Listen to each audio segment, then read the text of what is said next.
Bismillah wa salatu wa salam ala rasulillahi wa ba'd. On poursuit notre correction du pasteur ignorant, le rusophone qui croyait corriger le docteur des pasteurs, le docteur Abdul Majid. Écoutons d'abord ce pasteur ignorant avant sa correction magistrale.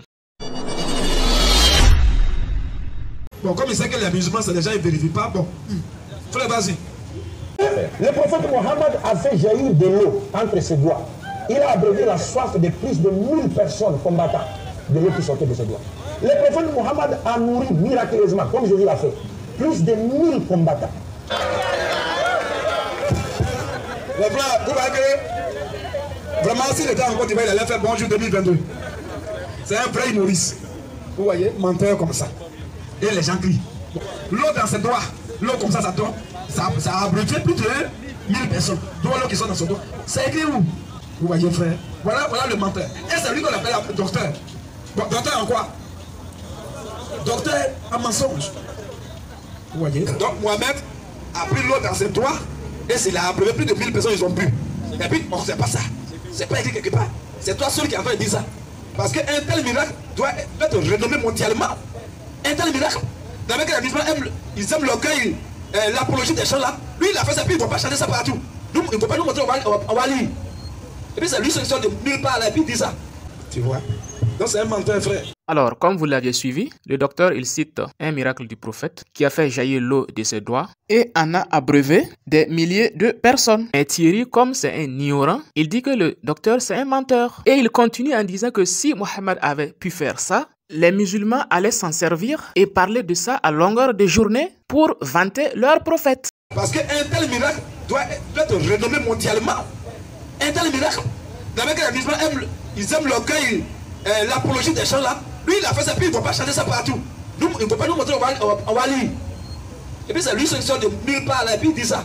Alors, avant de te donner les myriades de sources qui parlent de cela, qui témoignent de ce miracle grandiose du prophète, il faut savoir que chez nous les musulmans, les miracles ne sont pas une preuve de véracité prophétique. Le fait qu'un prophète fasse des miracles, pour nous, ce n'est pas une preuve de la véracité prophétique. C'est pourquoi on n'a pas besoin de piluler ça à longueur de journée. Vous les chrétiens, vous avez tellement mis l'accent sur les miracles que vous êtes obligés de signer des pactes avec les démons pour qu'ils vous aident à faire les miracles dans les églises. Miracle, miracle, miracle. Regardez ce que les églises sont devenues aujourd'hui, des maisons de démons. Les miracles ne sont pas un critère prophétique. Donc, on n'a pas besoin de parler de ça à longueur de journée. Maintenant, j'espère que tu as un gros cahier pour noter les sources qui relatent ce miracle prophétique qui vont témoigner de ton ignorance et de ton incompétence. Alors, Thierry, c'est parti.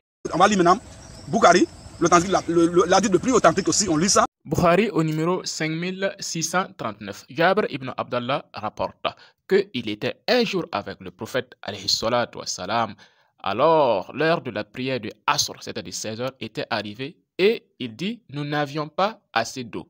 Alors nous avions mis cette petite eau dans un vase et apporté au prophète. Oui, le prophète étendit sa main dans le vase. Et il dit, venez tous ceux qui veulent faire leur ablution, car la bénédiction vient d'Allah. Alors Jabr, il dit, j'ai vu l'eau jaillir des doigts du prophète.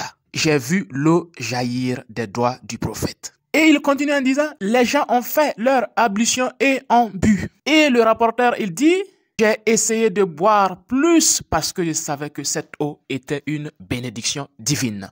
Et le nombre de ceux qui étaient là ce jour était 1400 à 1500.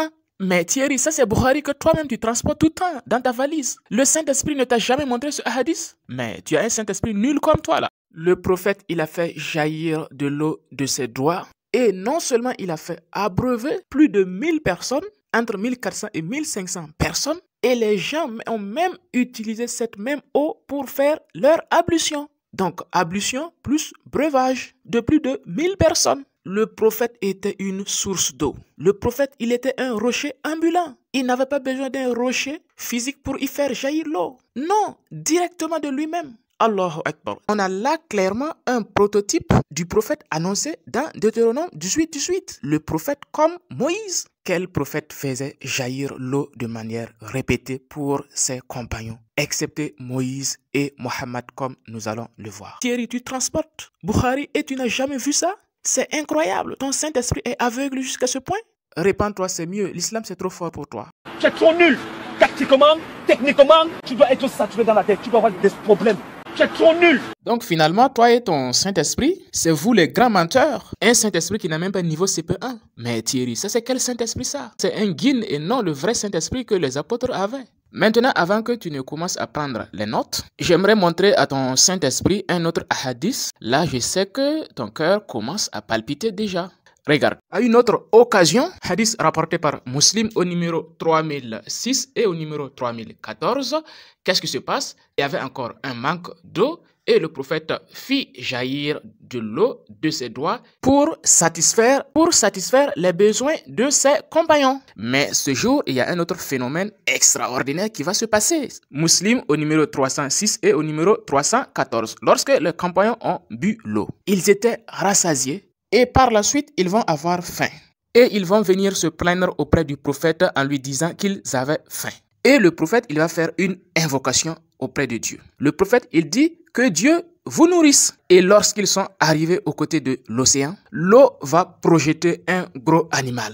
Et ses compagnons vont faire griller cet animal sans nourrir. Là, on a deux miracles en même temps. Quand ils étaient en manque d'eau, le prophète a fait jaillir de l'eau de ses doigts pour eux. Et lorsqu'ils avaient faim, le prophète ne leur a pas demandé « Combien de morceaux de pain aviez-vous? Combien de poissons avez-vous » Non, il a fait projeter un animal d'un point d'eau pour ses compagnons. Et ici, on a l'équivalent du miracle de Moïse. Lorsqu'ils ont quitté l'Égypte, l'Éternel avait nourri le peuple d'Israël à partir de rien.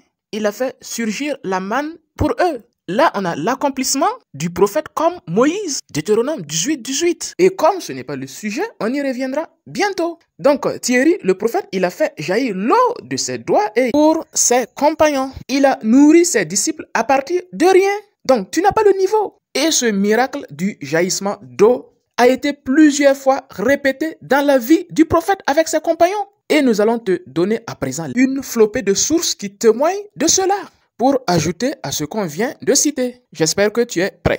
Alors, nous retrouvons ces différents miracles du jaillissement d'eau des doigts du prophète dans Bukhari au numéro 169, dans Bukhari au numéro 200, dans Bukhari au numéro 3573, dans Bukhari au numéro 3576, dans Bukhari au numéro 3579, dans Bukhari au numéro 3572, dans Bukhari au numéro 3575, dans Bukhari au numéro 4152, dans Bukhari au numéro 5639, dans Bukhari au numéro 3574, dans Muslim au numéro 3006 et 3014. Nous retrouvons ces miracles aussi dans le Sahih al-Muslim au numéro 2279A, au numéro 2279B, au numéro 2279C. Nous retrouvons ces différents miracles aussi dans le Sunan an-Nasa'i au numéro 76, dans le Sunan an-Nasa'i au numéro 77, dans le Sunan an-Nasa'i au numéro 78, dans le Sunan an-Nasa'i au numéro 247, dans le Riyad al-Salihin au numéro 773, dans Tirmizi au numéro 3631, dans Tirmizi au numéro 3633, dans le Muwatta de Imam Malik. Nous pouvons aussi retrouver ces miracles dans le Nata'il al-Afkar de Ibn Hajar au volume 1. Nous pouvons aussi retrouver ces miracles dans Ibn Hibban au numéro 6544. Nous pouvons aussi retrouver ce hadith dans Ibn Khuzaïma au numéro 144. Nous pouvons aussi le retrouver dans le Mirqatil Mafatih, Sharhu Mishkatul Masabih, et aussi dans un livre qui recueille les miracles du prophète intitulé Le prophète bien-aimé, à la page 492. L'eau dans ses doigts, l'eau comme ça a abrévié plus de 1000 personnes. Toi, l'eau qui sont dans son doigt, c'est écrit où? Tu vois? Donc c'est un menteur, frère. Tu es ignorant. Avec ton gros front là, tu dois être saturé dans la tête. Tu dois avoir des problèmes. Un pas le vaurien, un pas le précatisme, le mensonge, un pas le fantasme. Finalement, pasteur Thierry, qui était l'ignorant? C'est moi ici, voilà, je suis là. Qui était le menteur et qui est le menteur? C'est moi ici, voilà, je suis là. Qui est le pasteur vaurien, monsieur Thierry? C'est moi ici, voilà, je suis là.